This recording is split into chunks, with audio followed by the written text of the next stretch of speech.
Okay, I think I did show you this picture earlier as well.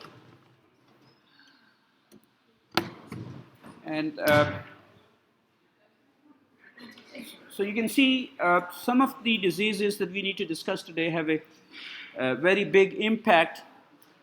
And this basically is coming from an area where has a highest rate of cholera in the world, and that's Bangladesh. And you can see some of the scientists who are working on this field is that they're thinking about 120,000 patients in a year. And there are many reasons for that. Those of you who are familiar with this area, they know that poverty, overcrowding is common over here, and that happens to be the world's poorest country. And the other important thing for this is that most of the microbiologists think that the area, especially surrounded by those bays in that area, is kind of a bed to world's highest mountains. So Himalayas and other mountains, they're like Nepal and Bhutan. So they think that maybe there's a reservoir of this particular bacteria there. And the other important thing, 125 million people or more in a country size of New York State.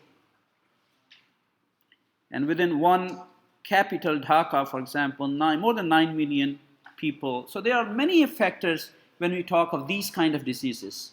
Not that it's present over here as well, but historically, you do see a big kind of an epidemic that may come up with that.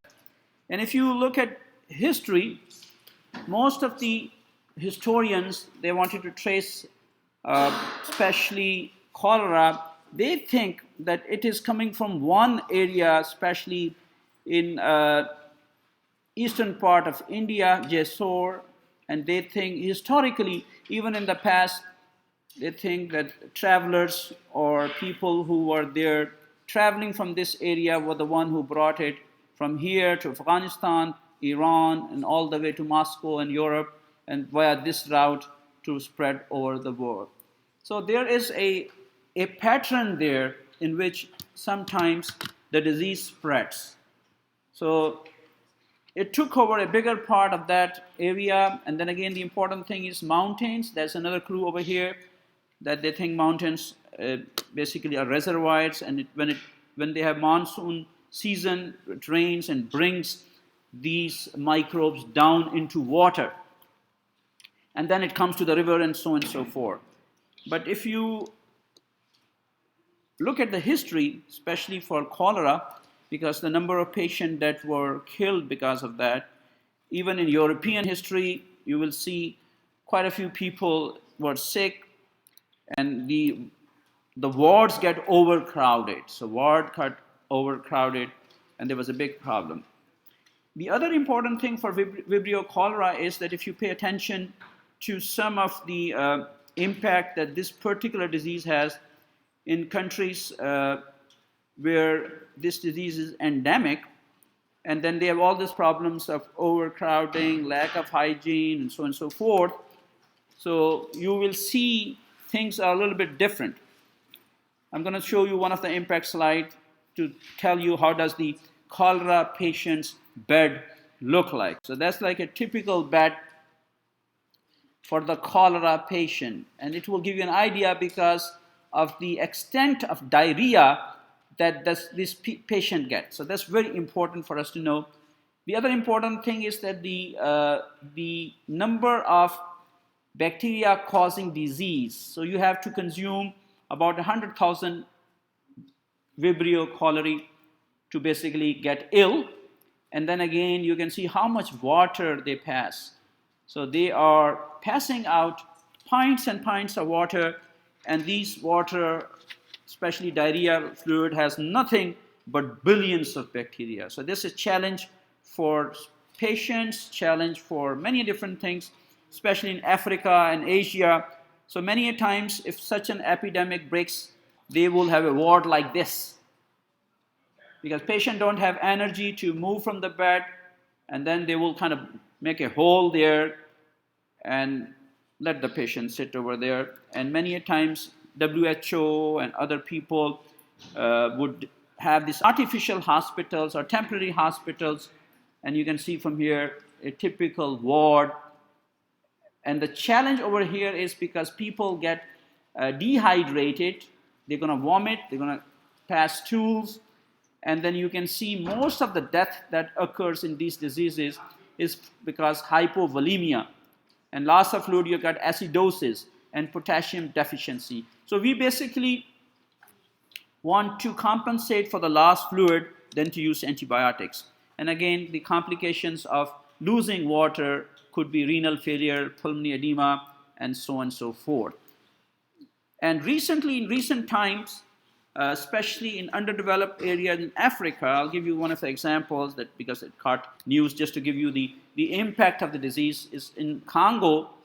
You can see cholera is breaking out across Democratic Congo and slums of Zimbabwe. So you see what the situation, what kind of health disparity is there in these countries that probably many of you have been to these countries, or many of you may not have been to the countries. So we just used to so much facilities in this country, sometimes we don't even feel. So if you were to call 911, for example, in Congo, this is what you get. So you get a cart like this to carry patients to this hospital. And if you carry this hospital, this is how their ward looks like. This is a typical ward of a person in Congo where the whole family is suffering from that. And if you want to look at an ICU in Congo and Zimbabwe, this is how an ICU looks like. So these kind of things are very common in those areas where there's lack of water, lack of sanitation, overcrowding. So these are some of the factors out there that people in the West may not be useful. The only taste that we got for cholera, especially in this hemisphere, was Haiti.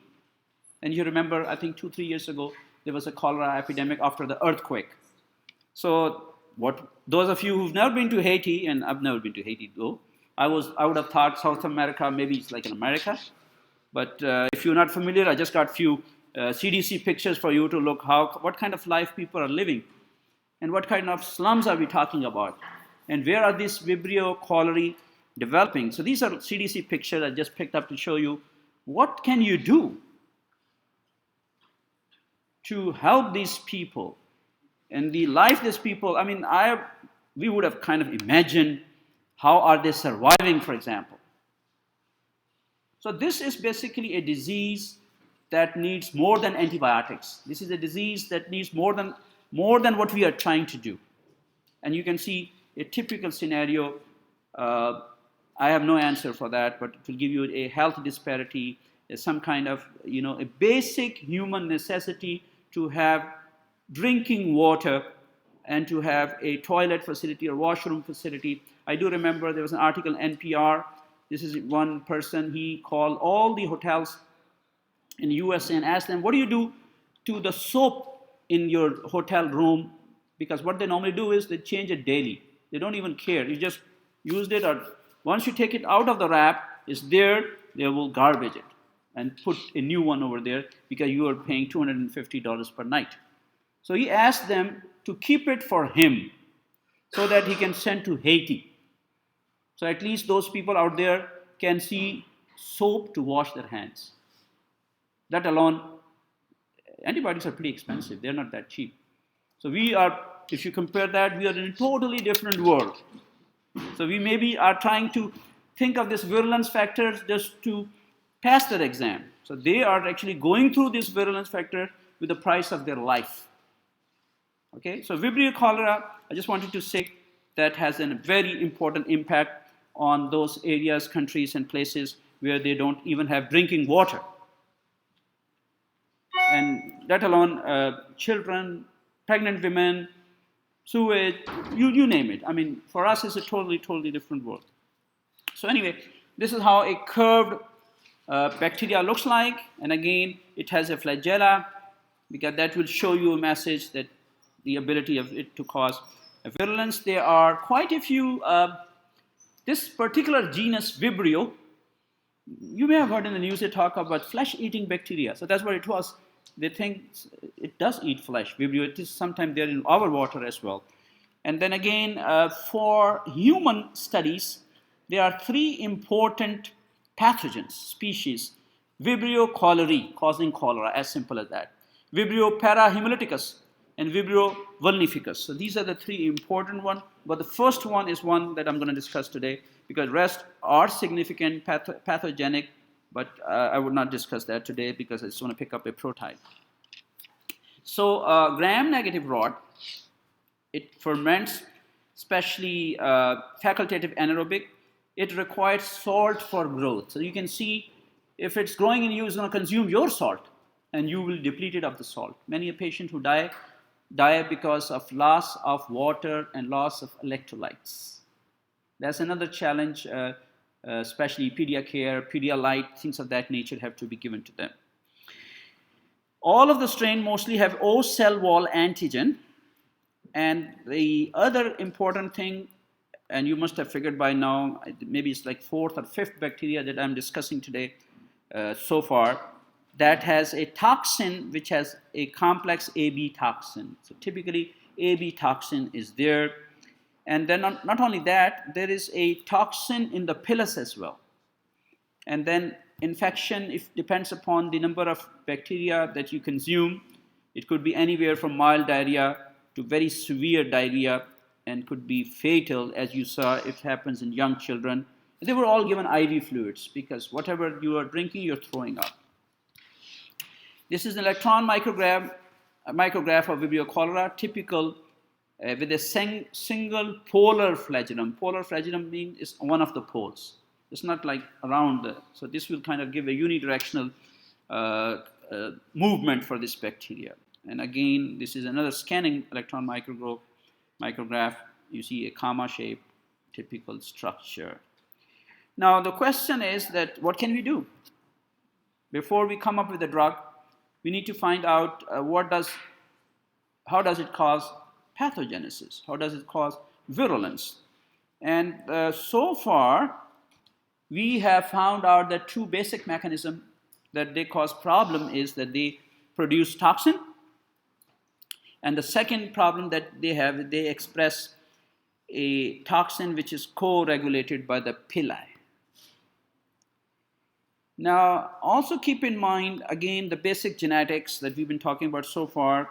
What normally happens is that this bacteria gets infected by a virus, and then you can see the bacteriophage basically is the one that transfer that pathogenic gene to the malignant virus. So you can see from here, it has that a CTXA and CTXB. These are the two cholera toxins that basically are incorporated from a non-pathogenic Vibrio to a pathogenic Vibrio, and then it goes through the genome of Vibrio cholera.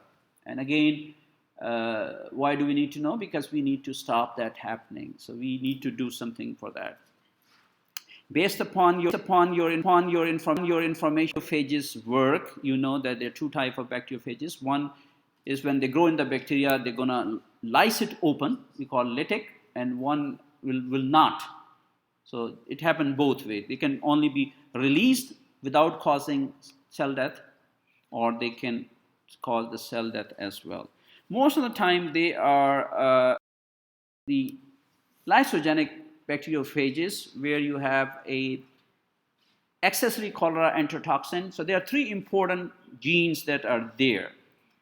And all of them basically act on that epithelial tissue, because remember that the epithelial of the intestine, is a single layer, and all cells are united by a CAM. So that's a cell adhesion molecule. And these are those bridges over there. One of the bridges for the intercellular junction is zona occludens, and you can see from number 2 over here is that there's a gene for that. Toxin is going to act on that, and the other one is that cause chemotaxis protein CEP, ZOT, and AC. So these are three important for most of the genes that we see causing epidemics. So how could they trace? I just told you it started from Jaisur in India and went all the way from Europe. So they will go to Jaisur. and look at Vibrio cholera and look at the strain type. If it happens to be 0139 and you find the same strain in Asia or Spain, you pretty much know that it is not the local strain. It has traveled by air, by person, and so on and so forth. So this is where they want to do a little bit of gene mapping to find out, especially when it comes to outbreak of an epidemic. You want to make sure that this is the same strain that caused. Of course, in past it was difficult, but now you can pretty much, something happens with the chicken flu or swine flu in Hong Kong, you type that particular virus and you type over here, and then you can trace back how it reached this part of the world.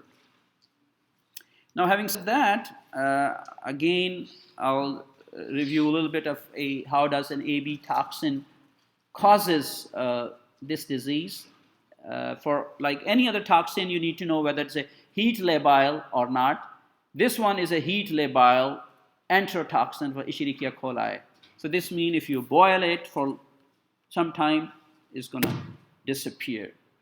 Now, A unit and B unit, if it is a structure of 5 identical B unit, and they bind, because remember, as I said, that we can stop that binding. That will be another drug option that we may have, because it binds to ganglioside G1 receptor and intestinal epithelial cell. So you want to block that if you want to block the entry of this particular bacteria.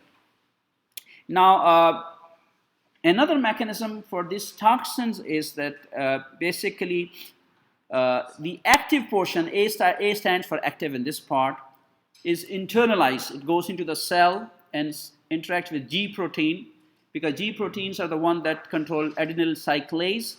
And then again, you have a catabolic conversion of ATP into CAMP.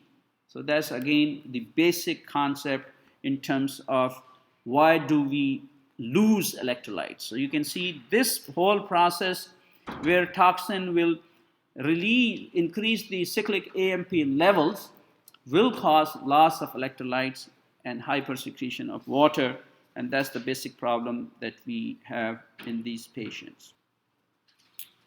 Okay, now we talked about how much loss of that water is. So you can see 1 liter per hour, tremendous loss of fluid, and all is coming from their ability to adhere to mucosal cells. So we want to stop that. So that, again, is something that we are looking into. And what we found out that if we can stop that adherence, we can pretty much increase the survivability of these patients. How do we know that? Because if you have non-adherent strains, they are unable to cause infection. That pretty much proves the point that adherence is important. As I said, that some of the slides I added this morning, and that's been my habit to add some of the newer slides, but again, they will be available on Moodle. You can download them and look it up, and pretty much will give you an idea as to what's going on currently. So you can see from here some of the bacteria that are acting on GIT or gastrointestinal tract. And each one of them has specific genes. We already talked about Helicobacter when it has these 3 important pathogenic factor, and this was the effect they have, and you can see it over here. Campylobacter, if you compare this one with this one, but let's concentrate with Vibrio cholera, because all of these are the ones that cause problems in intestine. And in this case, what you see is that if this is a epithelial structure, and you can see these are mortal bacteria, they can penetrate and then they will bind to GM1 ganglioside, increase in cyclic AMP, and as I said earlier, 1 toxin A and is at 5 little small B binding sites. And then again, the diagnosis again basically is a test that we do to look for this bacteria in fecal culture or look for the antigen that it may have. So you can see some of the similarities that are there in terms of diagnosis, in terms of the virulence factors that these bacteria causing foodborne illnesses. So you can consume in the food, right? And you can orally ingest them. and each one of them are coming up with a different diagnostic feature. Each one of them has a different treatment, but the most important in this one, again, apart from the use of antibiotics in this one, is that we don't really go for antibiotics. We basically go for oral rehydration because patient has to survive. If he's losing 1 liter in 24 hours, he has to survive first before even we give antibiotic, because antibiotic itself is not going to help toxin. For toxin drugs still in development or a vaccine still in development, we do not have any, but the idea is that we want this attachment adherence to stop. So we either have to block GM ganglioside or we have to block this particular bacteria which is mortal to enter into intestine. So if you look at a life cycle, typical life cycle of this particular bacteria, so you can see that this is there in different aquatic sources, wetlands and stagnant water. That's what you saw in Haiti, lack of hygiene. And then again, human and animal waste can add trigger to that. And if there happens to be sanitation issues, so on and so forth. So by the end of the day, when the humans get it, so you get it in the food, right? And then again, it is going to incubate, stay in the system for a couple of days. And then the very first symptom that you will get will be diarrhea, very acute diarrhea, and you get dehydrated. And then you basically have to intervene immediately. If you don't do that, then you can see right now we have 5 million casualties annually. And in some of the places, we may have 100,000 to 120,000 deaths a year. So that's pretty much high percentage of Vibrio cholera deaths. Now, if you pay attention to, again, pathogenesis, because I picked up some of extra slides, I want to emphasize that, because by the end of the day, you as a pharmacist don't need to know much about the clinical stuff other than it's a waterborne disease and what are the factors and patient gets diarrhea and so on and so forth. What you may want to know is that how do you treat it? How do you develop drugs?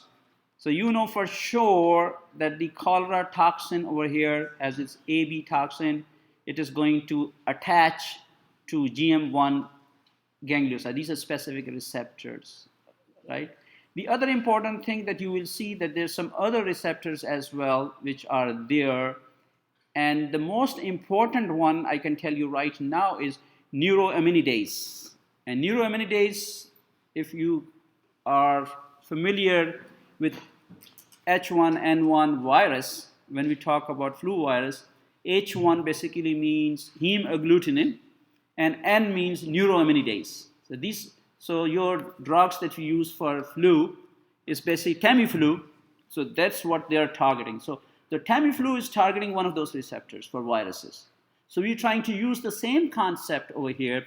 So block that receptor over here for neuroaminidase and let not that adhesion happen that happens in viral infection. But if you pay attention over here, what you see is that a typical structure, like for example, it gives you an example of salmonella. So salmonella, you will see that they are different kind of those pili around that, and then it can basically stay in colon, and it can produce some of the important reactive oxygen and nitric oxide radicals. And these are the important radicals that cause tissue death. So for each and every bacteria, like if you were to compare two bacteria, Vibrio versus Salmonella, you will see that each one of them may pose a challenge in terms of the metabolism that these bacteria have and in terms of the challenges that we have in treating them and coming up with some of the drugs that they are there. So this is a fresh picture I just picked up, and then those of you who are interested in details, of course, can read this legend. I would not go in that. I don't hold you responsible to know that, but you can see that For example, some of the Salmonella, for example, they produce those toxins which are there in the colon. So many of them could be gases like hydrogen sulfide gases, so that kind of stuff there in intestine.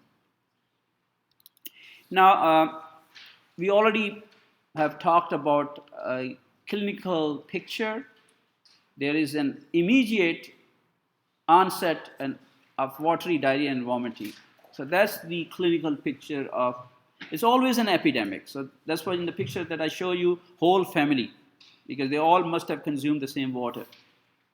So whole family is involved. And if you were to visit those areas, I think there's no vaccine available, so they will want you to either drink bottled water or boiled water, make sure that water is boiled.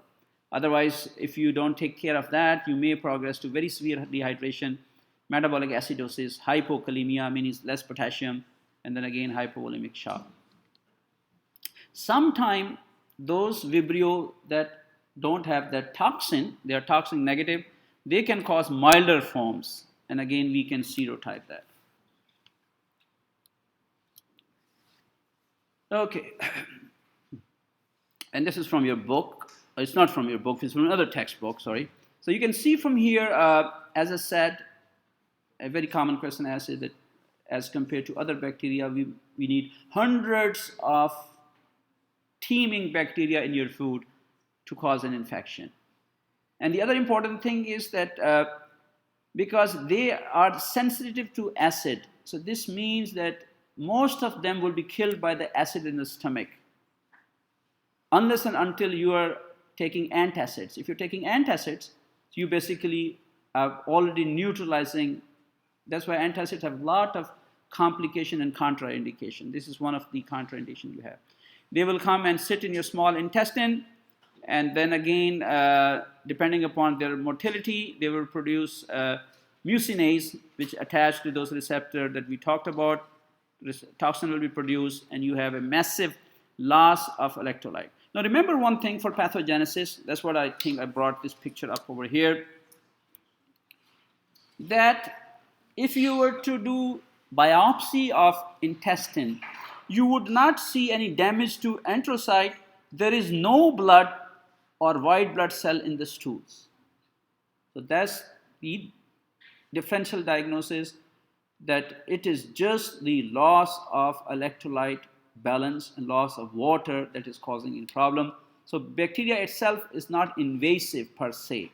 The only thing it's doing is producing A and B toxin and causing those problems. Okay.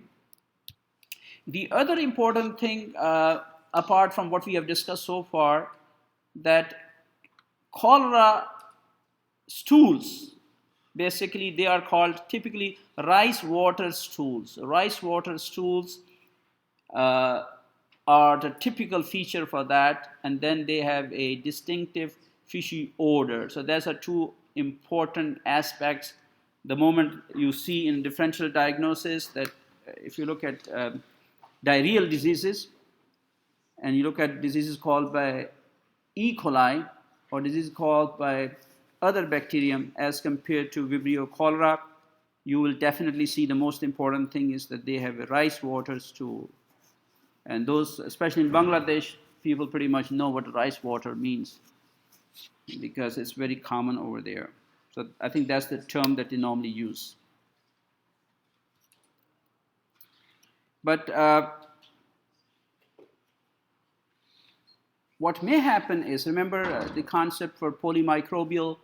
So if you get infected with one bacteria, it doesn't exclude any other bacteria as well.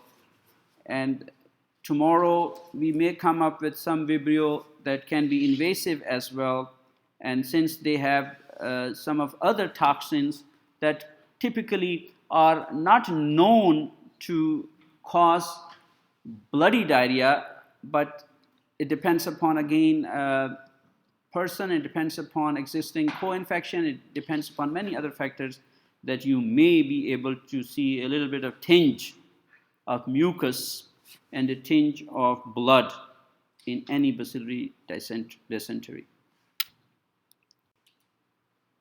Now, the pseudotypes which are present all over the world are pseudotype 01 and 0139. So these are the two important pseudotypes that we normally see, and they have a significant mortality. And in this part of the world, we do see especially those people who consume chitinous shellfish. So shellfish is known. If you go and consume shellfish that's not been properly cooked, so there's a Vibrio cholera infection can come from there. In the picture that you saw, it seemed to you that they tend to live in a dirty slum area, but again, they can multiply freely in water, although the bacterial level in contaminated waters may be high. So the most important thing that you have to keep in mind is that you have to make sure that your water and food is not infected or contaminated. So maybe you visit those areas and then you use some of the foods, and you may consume bacteria from the food as well. Direct person to person is rare because the infection dose is high. So you basically have to take a food or take a water, especially for this. So if you consume less amount of Vibrio cholera, your acid is good enough to destroy that. And WHO and CDC does maintain a record for that. So if you look at some of the statistics that I basically downloaded this morning, so you can see it will give you an impact of the world picture, cholera across the world.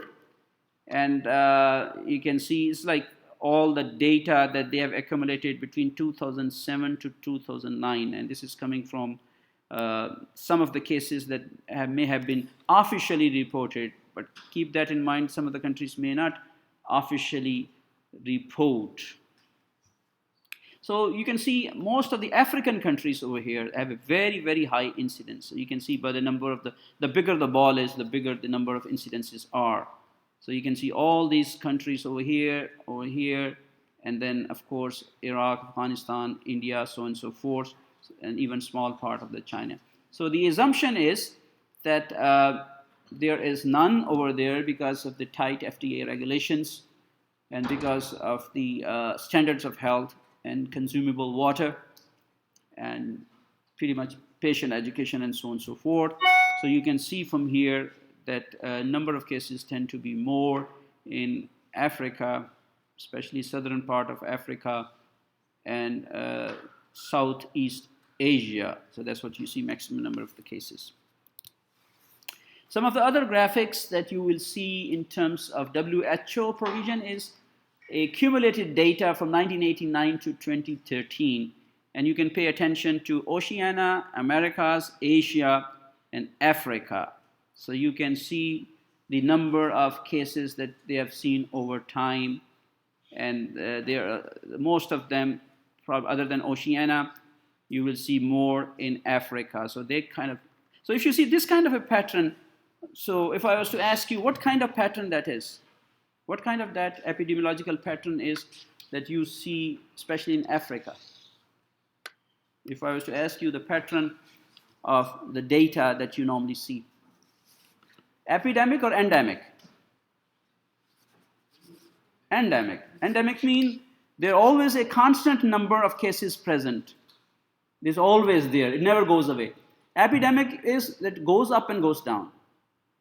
So that's the difference between epidemic and epidemic. So in Africa, there's always a problem there. There's always something happening there at a reasonable, statistically significant level, endemic, always there. As compared to epidemic, for example, Haiti, it had an epidemic probably. But also remember, the data depends upon reportable cases. So you can argue that people may not report it. Another WHO calendar, you can see now it adds the outbreaks. So outbreaks are different than, outbreaks means epidemic. So in this case, now they added areas reporting outbreaks. So you can see these are the areas that have reported outbreaks. So very common in India, all over the part of India, and then very specific countries. So if you go, as I said, there's travel, I think state government travel.com or whatever, travel.gov, you will see that they always keep an updated incidence report if you were to travel to those countries. And pretty much the same report, but a little bit different perspective, will again show the same point. And again, some of the concept over here, I think I didn't mention it earlier, with this black dots, this shows that this cause imported cases. So there's another thing coming up, that since we have good means of travel, we don't regulate much of epidemics, infectious diseases, so people can bring in epidemic from different parts of the world. So Canada, America, all Asia, all European countries, they may have an imported cases, but I already told you what they do is they do the serotype of the stain and try to match it from the country of origin. So they say, for example, where are you coming from? So if they can come from a particular country, they can have a serotypic and they can share the data. So they will say WHO report on the data and you can go from there. So this is some epidemiological studies that you normally see in countries, different countries, and this keeps on changing. So you have to see like up to date, month to month. I'm pretty sure the State Department changes it month to month. How do you diagnose? Well, best diagnosis is there's an epidemic or there's an endemic there, and you see the clinical picture of an abrupt acute diarrhea with no control at all. And also tell you that many times your antidiarrheal drugs don't work because of the toxin. So there's nothing you can do because antidiarrheal drugs at the best will decrease the motility. But again, this is not a motility problem over here. Or antidiarrheal drug, what can they do? So they can basically decrease the peristalsis, the motion. So since this is coming from the toxin, none of them would work. So we really have to look at the clinical picture where none of the drugs are working, and then you need to replace the lost fluid and electrolytes. So Pedialyte, all these kind of things are important. Though we can culture, of course, as I said, that we want to do strain type, so we can culture that, and many times they would do that just to make sure that there is not a different imported Vibrio cholera case. For treatment, prevention, and control, the most important and crucial, I'm pretty sure I told you, other than the geopolitical slides that I told you in terms of whole country being in such a mess, where there's no drinking water, no sanitation, no nothing, or it happens to be the Bay Area in Bengal, where people think that the bacteria is washed off from the higher mountain and it goes into the delta portion of Bangladesh and other areas. So it's like a seasonal incidence. But again, those experiments are done. If you were to use an antibiotics, and the reason again, I'm pretty sure that you must have appreciated that we use to reduce the burden of bacteria so that they stop producing exotoxin. This is the indication. So we would not say don't use antibiotics at all. The only reason that we use antibiotic is to reduce the load of the burden, indirectly reducing the exotoxin production. Again, you have to improve hygiene, is very critical. And then again, the vaccine basically is kind of there, but it does not provide, it gives kind of limited protection at the best. So what it contains is that it contains a whole cell and cholera toxin B subunit vaccine. So you want to show your system so they can make antibodies, protective antibodies against that. And once it's there, it can go and help you. Okay.